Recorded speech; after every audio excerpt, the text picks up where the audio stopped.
김태현의 정치쇼.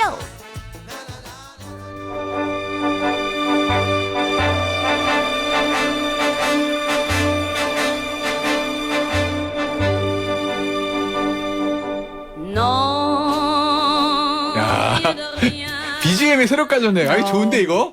이거 저 양변을 위한 BGM인 것 같은데 문자가 폭발하고 있습니다. 이희종님 3변 시대를 없애려고 하다니요. 말도 안 되죠. 3변 0609님 내 맘속에 기장추가 백성무 화이팅 안 나오시는 건가요? 하셨고 이수연님 어머나 박성배 변호사님이 3변에 합류하셨네요. 반갑습니다. 몽골몽골 하셨고 3590님 양변 백변 다 떠나고 결국 최단비 변호사가 남으셨네요. 개편의 최고 승자인데 그렇죠. 다졌는데 형 얼굴이 안 보이. 아니 양지민 변호사님. 아 그 얘기구나. 아 여기는 징변이잖아요. 그렇구나. 아니 근데 최 변호사만 남았다고 네. 최 변호사가 나오셨네. 어. 왜 표정이 어두우시네요? 아니에요. 네. 아침에는 힘들어요 원래. 자 그래 소개합니다. 김태현의 정치쪽 최고의 시그니처 코너 탑 오브 탑 신삼변 시대 세 분의 이름이 뭐 매일 바뀌어. 이번 주는 박단지로 갑니다. 안녕하세요. 서글서글 박성배 변호사입니다. 박단 안녕하세요. 부글부글 최단비 변호사입니다. 그리고 지. 네 징글징글이라고 하라고 해서 하는 양지열입니다. 자, 뭐 제가 앞서서 그냥 이 관심 좀 끌어보려고 네. 신삼변 시대를 금요일에 갈지 말지 뭐 고민했다 뭐 이런 말도 안 되는 얘기했는데 이거 뭐 고민을 할 필요가 없었어요. 예. 뭐 그냥 가는 겁니다 저희는. 금요일로. 요일도 박아놨어 금요일로. 왜냐면 금요일에 마지막을 꼭 우리가 그림 보고 끝내야 되기 때문에. 왜 꼭 그래야 해요? 해야 돼요. 그건. 자 그리고 이 백 변호사의 신상에 대해서 자꾸 이제 문의가 들어오는데 네가 가라 갔다가 왔어요. 왔어. 엄청 저한테 자랑을 했습니다. 근데 지금 오늘 아침에 좀 딴 데를 좀 갔어요. 예. 그래가지고 오늘 좀 빠졌고. 제가 어제 백성원 변호사님한테 전화를 했어요. 예. 자꾸 이런 식으로 하면 본인의 자리가 위험하다. 그렇지. 그렇지. 아니 단체 방에 단톡 방에 본인 가서 막 즐기고 있으면서 사진 찍어 올리면서 다른 사람한테 힐링하라고 그 사진을 보내요. 원래 스타일이 그래. 그 힐링이 돼요? 열이 부럽지. 참 희한한 사람이야. 없는 자리니까 하는 얘기지만. 자기 놀고 온 거 힐링하라고. 자기나 되지. 우린 부럽기는 하지. 들으면서 할 말 많을 것 같은데 지금. 네. 안 들을 수도 있어요. 네. 오늘은 일하러 갔고, 백분 일하러 갔고. 그래서 오늘의 스페셜 게스트 박성배 변호사 모셨는데, 여기 원고 이렇게 써 있습니다. 박 변호사를 강력 추천한 사람의 제보에 따르면 노래를 엄청나게 잘한다던데? 뭐 이렇게 써 있는데. 목소리 좋으시잖아요. 저희 원래. 박 변호사님께서 네. 근데 강력 제가 추천한 알기로는. 사람이 전데요. 그죠. 네, 네. 박 변호사님께서 M모 방송국에 네. 연말 어. MVP셨습니다. 어? 연말에 이제 연말 송년회를 하잖아요. 공식적으로, 비공식적으로? 네. 정말 MVP. 최 변호사 얘기는 주로 술자리 얘기. 예, 맞습니다. 네. 나는 무슨 연말 시상식에 상했다는. 아니. 네. 그리고 그러시구나. 또 목소리가 약간 마이클 보튼 필이 나. 그리고 M모 방송국에 네. 그 트로트 가수 프로그램 있잖아요. 네. 거기에 또 이제 섭외를 받으셨는데 정말요? 본인이 거절을 하셨죠. 노 코멘트 하겠습니다.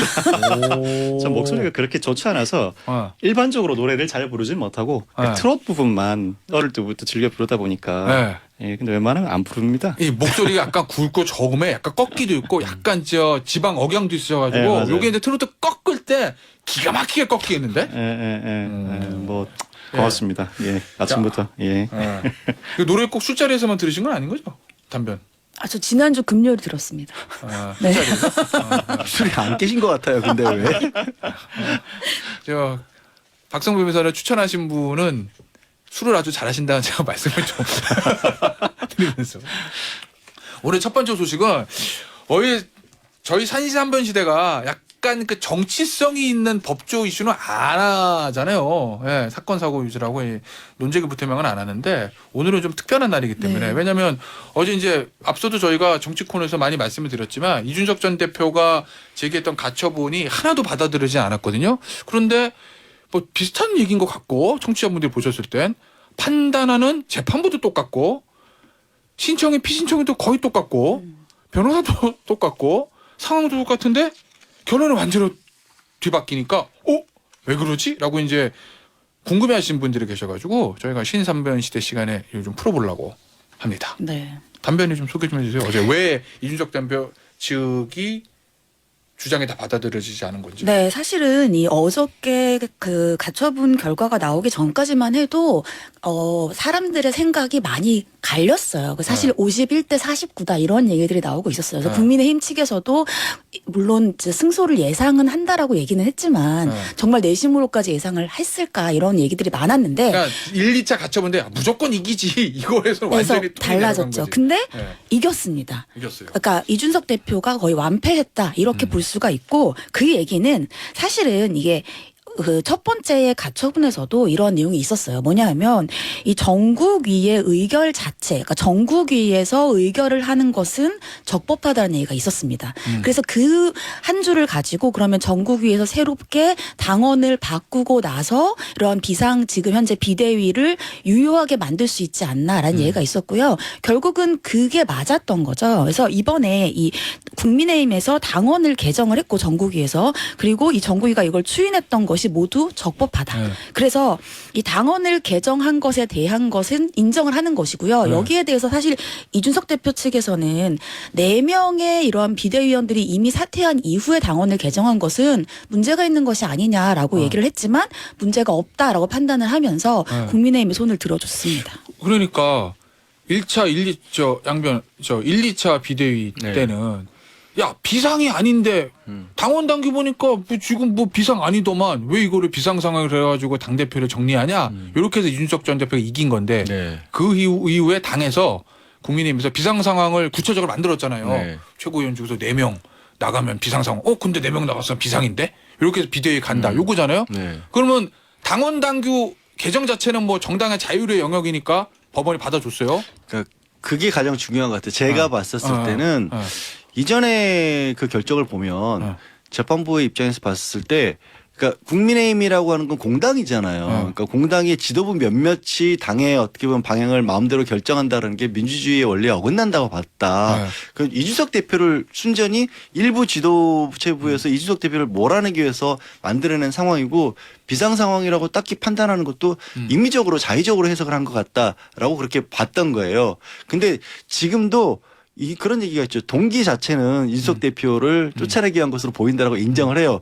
근데 당원을 바꿨단 말이에요. 그 당원을 바꾼 것 자체에 어떤 특별한 하자는 없거든요. 그러니까 그 국민의힘이라는 당에서의 내부에서 법인데 국민의힘의 법대로 했는데 그걸 내가 어떻게 간섭을 하겠느냐. 그러니까 이전에는 일부 사람들이 이 억지로 상황을 만들어냈다면 지금은 억지 상황은 맞더라도 법을 만들어서 그렇게 한 거니까 거기에까지 내가 관여할 수는 없다라고 본 것으로 저는 그렇게 해석했어요. 그 박 변호사.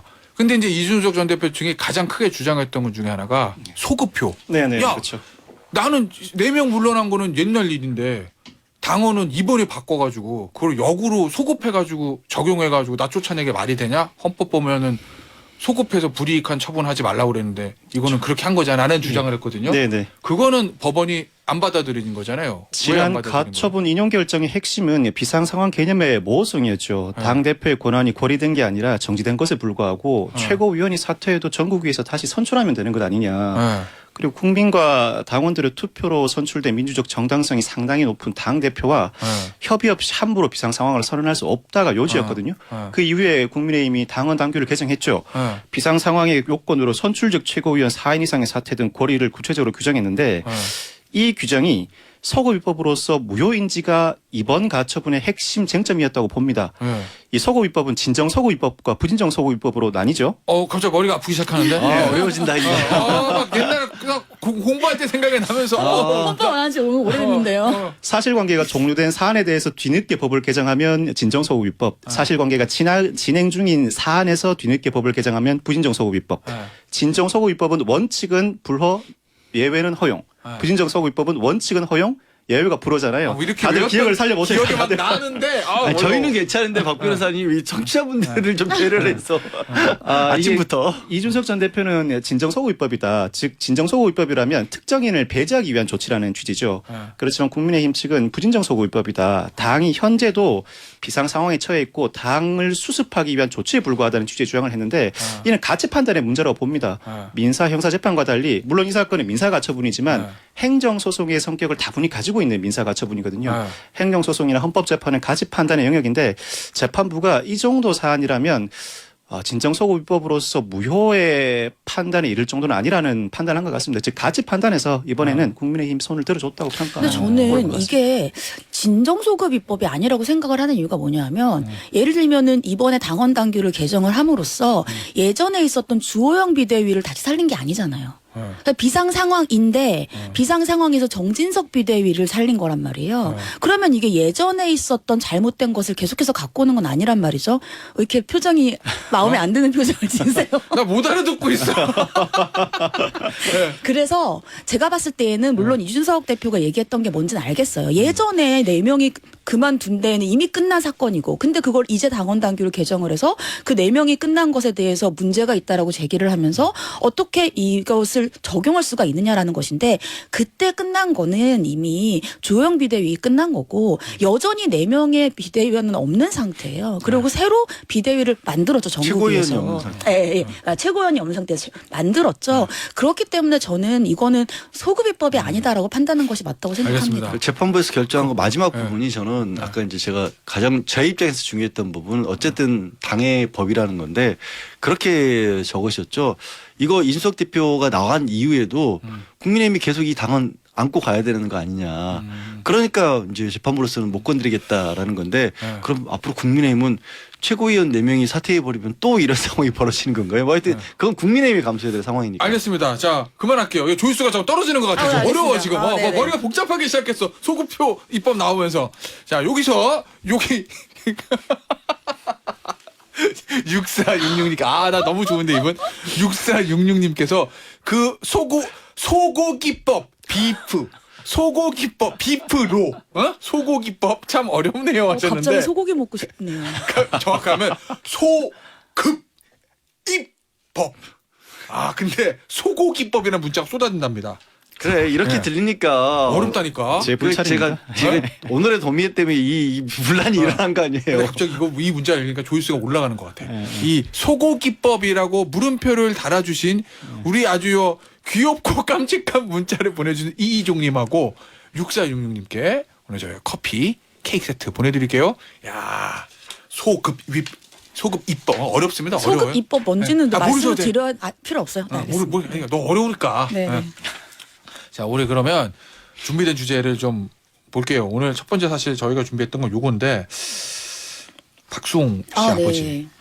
어제 저희 스트롱윤 강경윤 기자가 나오셔가지고 그날 서부지검에서 있었던 일들은 다 설명해주고 가셨거든요. 네. 박수홍 씨하고 현관의 분쟁의 내용, 그 다음에 박수홍 씨 아버지가 박수홍 씨 폭행해가지고 박수홍 씨 병원에 실려갔다가 지금 괜찮으시다 하는데, 그런데 우리 세 분 다 변호사시니까 요거 소급 이거 얘기하잖아요. 응? 아버지가 네. 내가 했어.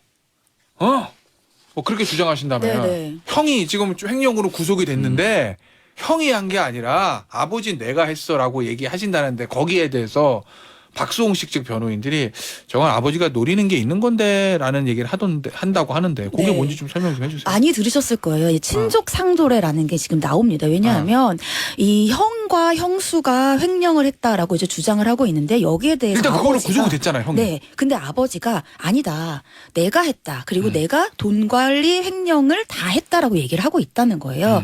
여기에 대해서 이제 박수홍 씨 측에서 아버지에게 그러면 이 박수홍 씨의 인터넷 뱅킹 아이디랑 비밀번호는 아버지가 알고 있느냐라고 물었음에도 불구하고 그건 모르는데 내가 다 관리했다라고 한다는 거예요. 그러니까 아이디랑 비밀번호도 모르는데 아버지가 이렇게 본인이 돈을 다 관리했다라고 주장한 이유가 뭘까? 여기에 대해서 이 박수홍 씨 측의 변호사 측에서는 친족 상도례를 노린 게 아니냐라는 네. 건데 이 친족 상도례라고 하는 거는 사촌 이내의 인척이나 배우자나 아니면 같이 살고 있는 친척인 경우에는 강도라든지 손괴 이외의 재산 범죄, 그 횡령도 포함이 됩니다. 재산 범죄를 범했을 땐 처벌을 안 한다는 거예요.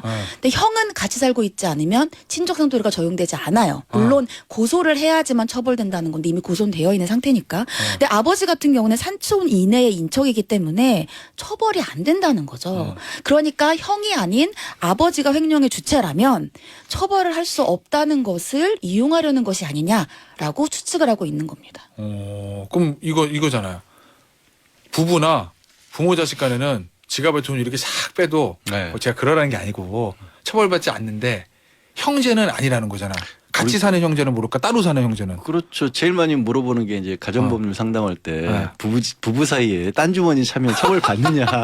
맞아. 엄격히 법 들었다 좀 횡령이지만 아이 부부 사이에 그런 걸 가지고 어떻게 법이 개입합니까? 그리고 또 저도 뭐 어렸을 때 엄마 지갑에서 살짝 동전 몇 개 꺼내서 오락실 가고 그랬어요. 어머나. 동전은 아닐 거라고 봅니다. 저는. 아 동전이었어요.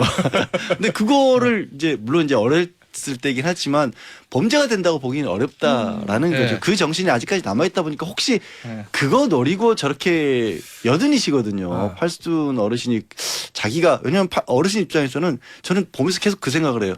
예전에 그 연배의 어르신들은 큰아들에 대한 어떤 좀 그쵸.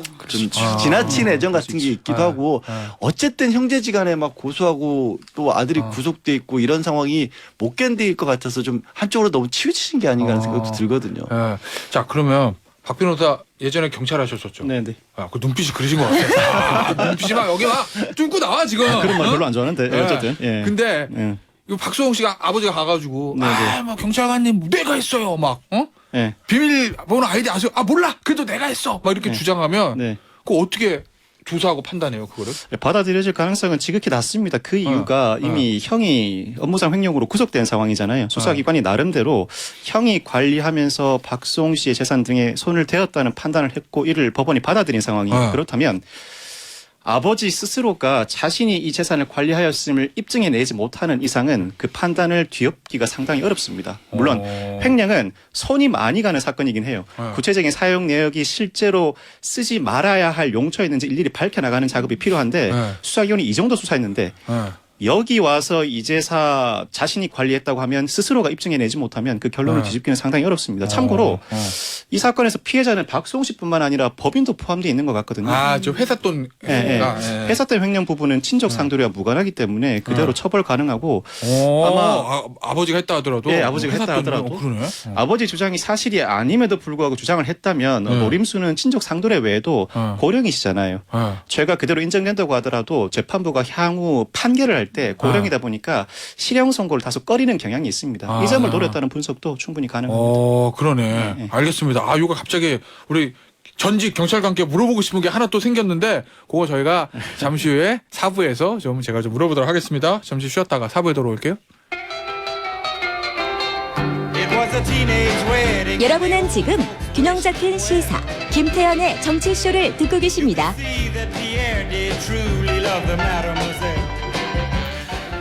자, 지금 이 친족 상도례에 대한 질문들, 이 현실적인 질문입니다. 뭐 막 저 들어오고 있는데 그거 하기 전에 아까 제가 궁금했던 건 뭐냐면 박 변호사 우리 경찰관 전직 네네. 경찰. 예.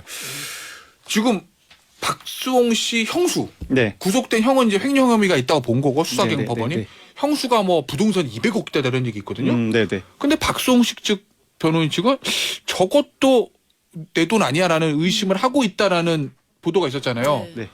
이런 걸 어떻게 밝혀야 돼요? 왜냐면 형수가 따로 뭐 어떤 경제 활동을 한 거는 아닌 것처럼 나오던데. 그냥 주부였다. 기본적으로 가정주부. 소득이 없다 보니까 의심을 받을 수밖에 없는 상황인데 네. 업무상 횡령 사건은 맡게 되면 어렵지는 않은데 상당히 번거로워요. 그 이유가 구체적인 사용 내역을 특정해야 되는데 돈이 흘러간 연결 계좌를 일일이 다 특정해야 되거든요. 근데 이 과정을 벌반하는데 시간도 굉장히 오래 걸리고 한 번 중간에 현금을 뺀다든지 해서 떡 비워버리면 연결 짓는 것도 상당히 어려워요. 그런데 이 과정을 거쳐 나가다 보면 특히나 딱히 소득이 없는데도 고액의 재산을 보유하고 있을 때는 일정 부분은 물론 기본적으로는 수사기관이 모든 입증을 다 해야 하지만 일부 비는 입증 부분은 당사자가 입증해야 할 부분도 있습니다.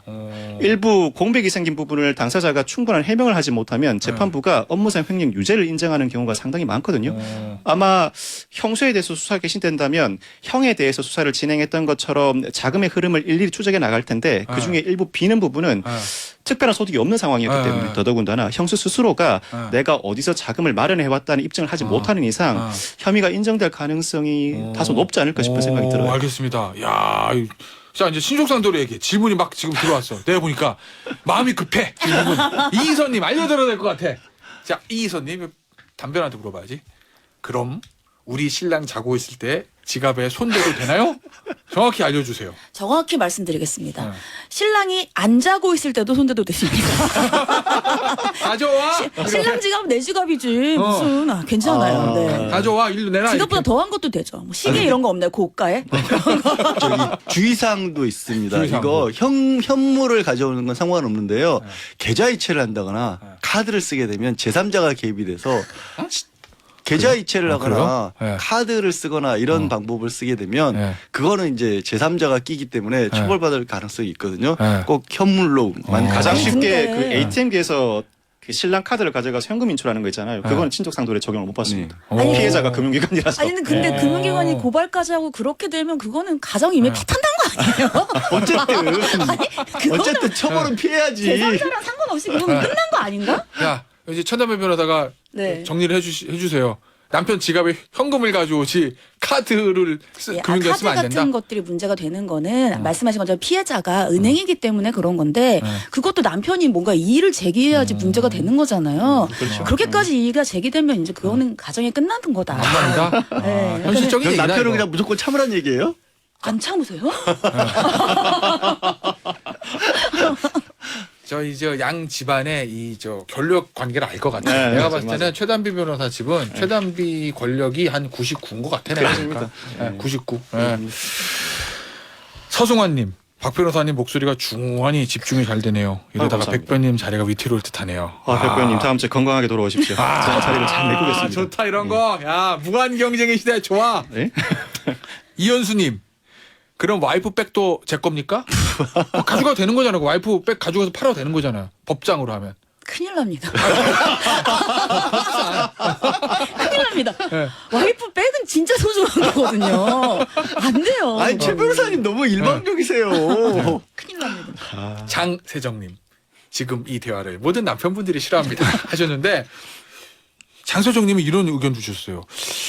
금액이 너무 크고 아버지 박송 씨 생명보험도 있고 그런데 법을 고쳐야지 하셨는데 이게 이제 친속상도 옛날에 나온 거잖아요. 그렇죠. 그렇죠. 예. 그러니까 그런 얘기도 있는 것 같아요. 야, 그 옛날에야 대가족 시대고 다 같이 사니까 야 집안에서 서로 돈 가져가고 그걸 뭐 법원이 처벌하고 경찰에 불러다 조사하고라고 하는 거는 좀 말이 안 되는데 요새는 좀 핵가족 시대고 1인 가구 시대도 많고 가구 형태가 바뀌었는데 저도 액수에 이런 따라서 얘기들. 좀 차등을 두는 건 필요해 보여요. 제가 겪은 걸로는 사기가 10억대가 있었던 것도 면책이 된 사건이 있었거든요. 아들이 아버지 상대로 사기를 10억을 쳤어요. 근데 친척 상대로 적용을 받았어요. 그 경우는 정말 예. 횡령도 아니고 횡령은 그냥 아버지 돈 가지고 있다가 내가 쓴 건데 사기는 아버지 이러고 이제 거짓말한 거잖아요. 그렇죠. 야, 이건 좀 너무 그래서 이거는 좀 액수를 좀 정하는 게 좋을 것 같아요. 저는. 저는 개인적으로 친족 상도를 모두 친고죄로 일원화하는 게 좋지 않을까 싶은 생각이 들어요. 그러니까 직계열 쪽 배우자 동거 친족 간에는 형 자체를 면제해 버리니까 네. 수사와 재판 자체가 진행이 되지 않잖아요. 그 이외 친족 간에는 고소하면 수사와 재판이 진행되니까 예. 직계 혈족 범위가 은근히 넓거든요. 그렇죠. 부모 자식뿐만 아니라 그렇죠. 손자까지. 할아버지 할머니에게 사기쳤을 때도 직계 혈족인데 수사와 재판이 전혀 진행되지 않는다. 이는 현재 세태와는 맞지 않는 것 같아서 친고죄로 일원화해버리면 피해자의 선택에 따라서 수사와 재판을 얼마든지 진행할 수 있거든요. 그러니까 앞서 그 아들이 아버지한테 10억 사기쳤다는 건 아버지가 봤을 때 예, 예. 근데 이거 자식이지만 도저히 용서 못하겠다. 예, 예. 그러면 고소하셔서 처벌하게 하는 문제제기 거고 할 수 있게. 예. 가족 일이니까 아휴, 어차피 뭐 나 죽으면 아들한테 갈 거 괜찮아요 하고 고소 안 하면 안 할 수도 있고. 그렇게 법 개정 논의가 있어요? 실제로 이런 논의가? 아니 이런 얘기들이 이제 친족 상도례는 예전에 만들어진 거니까 아직까지도 이걸 적용하는 게 맞느냐라는 논의들이 있긴 있습니다만 저는 양 변호사님이라든지 박성배 변호사님이랑은 좀 의견이 달라요. 저는 남편 그래도 거를 다 가져와야 되기 때문에? 개인적인 이유로? 개인적인 이유도 있고 있고? 그래도 솔직해? 이제 어느 정도는 가족 간의 문제에 대해서까지도 우리가 이렇게 엄격하게 법을 적용하는 게 맞는가라는 전 좀 옛날 사람의 네. 생각이 있기 때문에 네. 저는 친족상도례가 아직까지 적용되는 게 저는 그래도 법에도 정이 있지 않나라는 생각이 듭니다. 네. 알겠습니다. 뭐 요 얘기는 여기서 마무리하도록 하고 다음 주제를 보죠. 이거 우리 징변 설악산에 이거를 어머니 묘지를 썼다. 아들이 60대 남성이에요. 지난해 5월에 설악산 국립공원에 한 달에 걸쳐서 굴착기로 땅을 80평을 팝니다. 평평하게 만들고 돌계단도 만들고요. 저거는 여기 굉장히 대규모로 그러니까 거의 이렇게 좀 만드신 게 정화조까지 설치를 하셨어요. 그러니까 시간을 꽤 보낼 수 있게끔. 그냥 묘가 아니 거의 공원묘지 수준인데 그렇죠. 어머님만 모시려 한 게 아니라 좀 가족들도 이곳에 묘지를 좀 마련한 게 아닌가 싶은데 말씀하신 것처럼 국립공원에 그렇게 해서 돌아가신 어머니 모시려고 묘자리를 만든 겁니다. 80평짜리. 이걸 무슨 혐의로 기소가 된 거예요? 국립공원의 자연공원법 이렇게 마음대로 파헤치면 절대로 안 될 거 아니에요. 공원법 위반으로 기소가 됐고요. 징역 6개월의 집행유예 2년 선고를 받았어요. 사회봉사 명령도 받았고 80시간. 이 양형 이유가 궁금해. 양형 이유는 이게 저는 좀 답답한 게요. 이 60대 남성 결국에 원상 복구 다 했어요. 파헤친 나무도 다시 다 심었어요. 형량을 낮추려면 그래야 되겠죠. 정화조도 다 뜯어냈고. 그리고 심지어는 어머니 묘도 또 썼다가 이장했어요. 그러니까 무슨 얻어오는 게 하나도 없는 거거든요, 사실. 어머님은 오히려 더 불편하게만 만들어 드린 게 아닌가 하는 생각이 저는 듭니다. 그래서 이제 집행유예를 끝난 거죠. 이 사람 왜 그랬답니까, 근데? 아니 말씀드린 것처럼 좋은 곳에 어머님 모시고 싶다라고 해서 또 재판 과정에서 후회 없다. 난 어머니 이곳에 모셨으니까. 그래서 재판부에서도 반성도 안 한다라고 해서 자칫 잘못했으면 실형 선고될 뻔했어요. 근데 이거. 이제 원상 회복을 해놨으니까 그나마 네. 집행유예를 끝났다는 거구나. 네. 이걸 뭐라고 봐야 돼? 이거 박 변호사 이거 효심이라고 봐야 돼. 이걸 뭐라고 봐야 돼 이거? 저는 이 사안을 보면서 60대 남성의 성향이 그대로 머릿속에 그려집니다. 네. 이 재판이 진행되니까 모두 원상복구하잖아요. 또 묘도 다른 곳으로 이장합니다. 그런데도 최후 변론에서까지 네. 모친을 그곳에 모신 것 자체에 대해서는 후회는 없다는 발언을 하잖아요.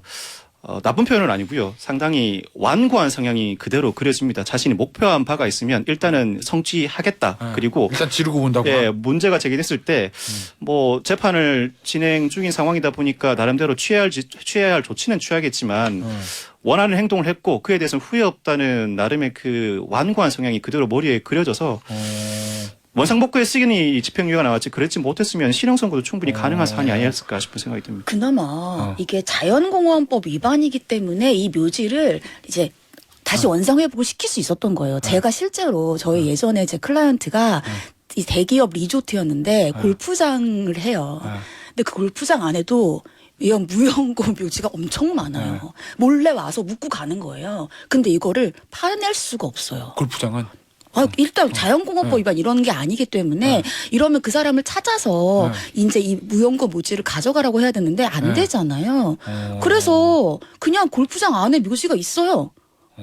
벌초도 다 해주고 어쩔 수 없이. 공 거기 맞으면 어떻게 돼? 벌타 하나야? 죄송합니다. 아이고 참. 그렇구나. 알겠습니다. 야, 근데 이게 지나가다 보면은 북한산 같은데 많다면서요, 묘지 쓴 거. 북한산에 123기가 거기도 국립공원이에요. 그러니까 그것도 못 파낸다는 거구나. 마음대로. 자기가 와서 하지 않은 이상. 그러니까 지방자치단체에서 두 차례인가 공고 내고 그 기간을 기다렸다가 이장하는 절차가 있긴 한데 문제는 이게 우리가 조상님 묘에 대해서는 또 법을 넘어서는 특별한 그렇죠. 게 있잖아요. 그러니까 웬만하면 그리고 또 오래됐으면 또 분묘기지권까지 주어지는 경우도 있으니까 그렇구나. 힘들어요. 알겠습니다. 참고로 요 말씀만 드릴게요. 분묘기지권이 자꾸 내가 오늘 어려운 표현을 자꾸 쓰네. 그 분묘를 남의 소유의 땅에다 개설하게 되면 그 주변 일대를 사용할 수 있는 권리가 분묘기지권인데 남의 땅에다 분묘를 설치하고 20년이 경과하면 시효 취득했던 것은 맞아요. 그런데 지금은 시효 취득이 인정되지 않습니다. 지금은 안 돼요. 2001년도에 장사에 관한 법률이 법률. 개정되면서 이제는 분묘기지권 시효 취득이 인정되지 않기 때문에 불법 상태가 계속해서 유지되는 것이지 합법으로 전환되는 것이 아닙니다. 알겠습니다. 자, 마지막 주제 요거 하나 짧게 보죠. 박변, 요거 상가를 따라가서 성추행했다? 네네. 야, 이거 지난해 4월에 한 남성이 이 PC방에서 어느 여학생을 몰래 촬영하고 자유행위도 합니다. 그리고 이 학생이 PC방을 나가니까 따라가서는 아파트 1층 계단에서 강제 추행도 합니다. 같은 날 밤에 지하 상가 1층, 한 상가 1층에서 엘리베이터를 기다리는 다른 여학생을 몰래 촬영하고 추행하고요. 다음 날에도 범행이 이어지는데 귀가하는 여학생을 따라가서 아파트 1층 엘리베이터 앞에서도 강제 추행을 합니다. 또 성인 음란물 사이트에서 다른 사람이 찍은 불법 촬영물을 다운받아 소지하기도 했고 이 남성으로부터 강제추행 피해자면 3명이었죠. 이 추행을 당한 뒤에 무서워서 도망치는 피해자를 붙잡기도 하는 등 죄질도 상당히 불량합니다. 적용 혐의가 4가지입니다. 성폭력처벌법상 주거침입 강제추행, 성폭력처벌법상 카메라 등 이용 촬영 및 반포, 성폭력처벌법상 카메라 등 이용 촬영물 소지, 공연, 음란 이 혐의로 기소가 됐습니다. 자, 근데 이제 이게 보면 1심에서 다 유죄 나왔어요. 네네. 근데 항소심하고 대법원 판단이 좀 바뀐 거예요? 항소심에서 1심에서는 모두 유죄가 선고됐습니다. 그렇지만 항소심에서는 적어도 주거 침입 강제 추행은 아니라는 취지의 주장을 하기 시작합니다. 아, 이게 형량이 높으니까 그렇구나. 형량이 상당히 높아요. 성폭력처벌법상 주거 침입 강제 추행이 무기 또는 7년 이상의 징역입니다.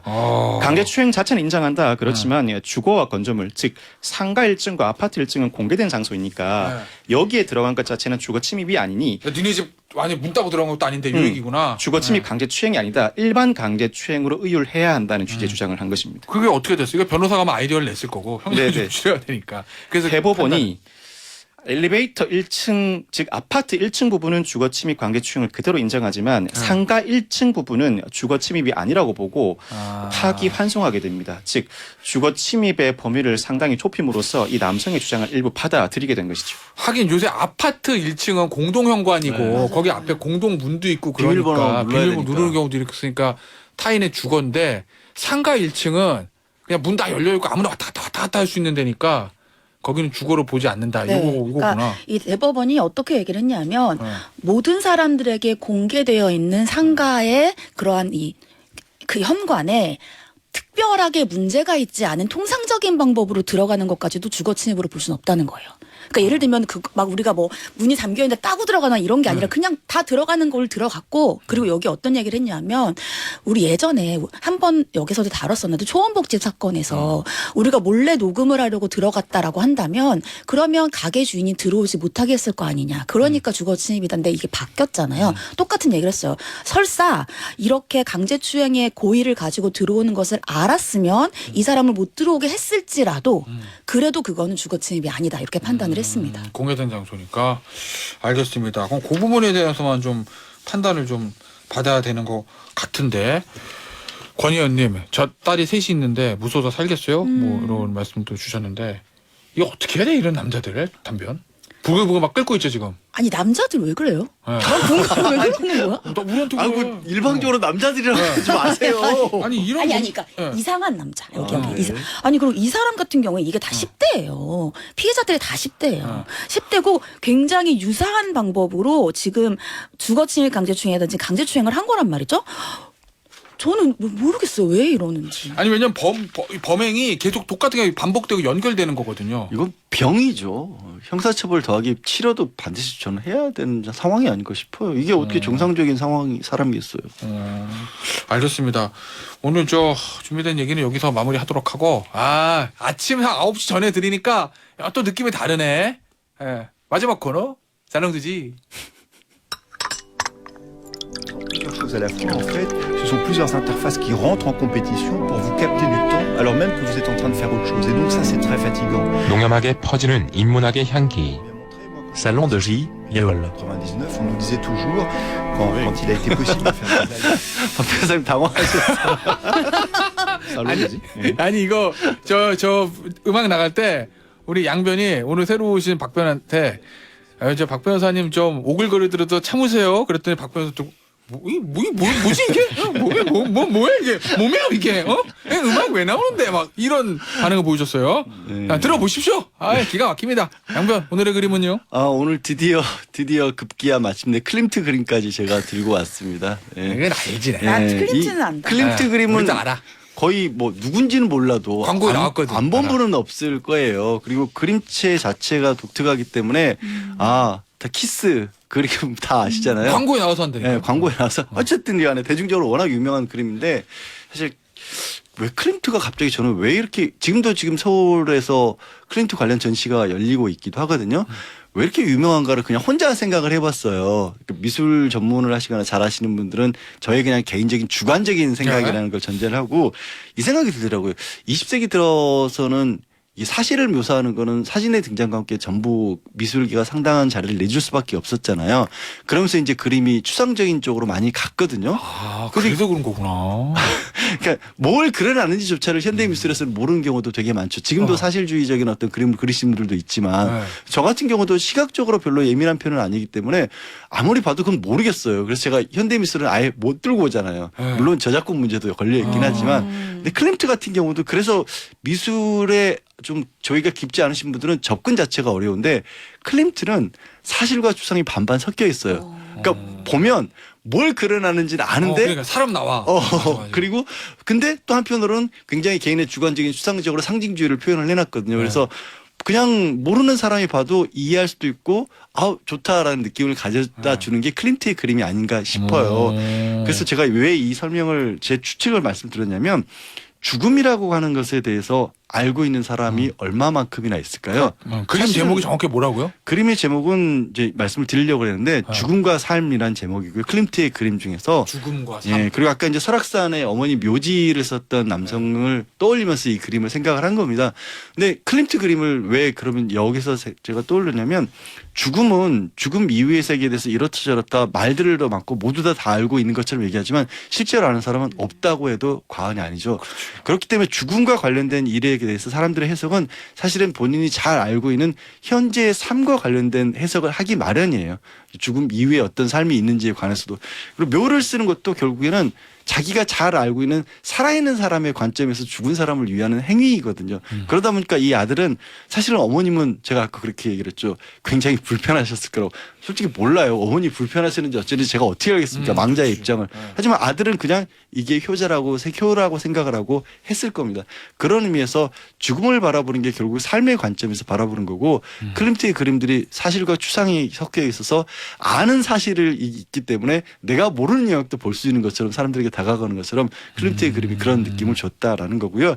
이 개별적인 그림 자체를 보면 제목이 죽음과 삶인데 이걸 또 딱 보면 어느 쪽이 죽음이고 어느 쪽이 삶인지 알 수가 있죠. 네, 왼쪽이 죽음, 오른쪽 삶. 그렇죠. 근데 뭐가 차이가 나는 것 같아요? 예? 뭐가 차이가 나는 것 같아요? 진짜 왜요? 말해도 돼요? 예. 오른쪽은 사람, 왼쪽은 해골. 아니 이렇게 보실 수도 있어요. 아니요? 아니 그리고 최 변호사님 왜? 최단비 내가 창피해? 우리 박 변호사님 어떻게 차이가 있는 것 같아요? 죽음과 삶이? 왼쪽은 홀로 오른쪽은 여러 사람? 예, 그렇죠. 아니 저는 이렇게도 봐요. 아유, 굉장히 고급지다. 최 변호사님 어떻게 표현을. 보셨어요? 맞는 고급진데. 근데 저는 이 그림을 보면서 네. 오른쪽이 삶이면 왼쪽의 죽음과 대비돼야 되잖아요. 네. 삶을 살고 있는 사람들이 딱히 평온해 보이진 않는데. 왜 다들 고급지고 나만 이게 저렴한 거야? 아니 저는 이게 왼쪽은 해골. 다 맞다라고 봐요. 그러니까 제가 봤었을 때는 이렇게 봤어요. 지금 아까 박 변호사님 말씀하신 것처럼 죽음은 죽음의 얼굴은 하나뿐입니다. 홀로 있고 네. 고독하고 사실은 그의 속을 우리는 알 수가 없어요. 삶이라고 하는 건 어려워 보이고 최 변호사님 말씀처럼 같이 뭉쳐 있어서 어려워 보이더라도 여러 사람이 어울려서 만들어가는 여러 개의 얼굴이라고 생각을 한 거예요. 제 해석이죠. 그래서 클림트가 그랬을 때 여러 사람이 이거를 남녀노소 불문하고 항상 곁에 있는 게 죽음이라는 또 해석도 하기도 하거든요. 근데 제 해석은 그래요. 남녀노소 불문하고 여러 사람이 어울리기 때문에 삶인 거고 네. 죽음은 홀로 있어서 외로운 것이 죽음이다. 그래서 이 아침에 이 SBS 정치쇼를 함께 해준 모든 사람들 오늘의 삶을 같이 누리기를 바랍니다. 야 멋있다. 멋있어. 아침에 이래서 살롱드지구나. 이래서 살롱드지예요. 살롱 난리가 났습니다. 자 오늘 신삼변 시대 여기서 마무리하도록 할게요. 지금까지 박문지 세 분의 변호사였습니다. 감사합니다. 감사합니다. 고맙습니다.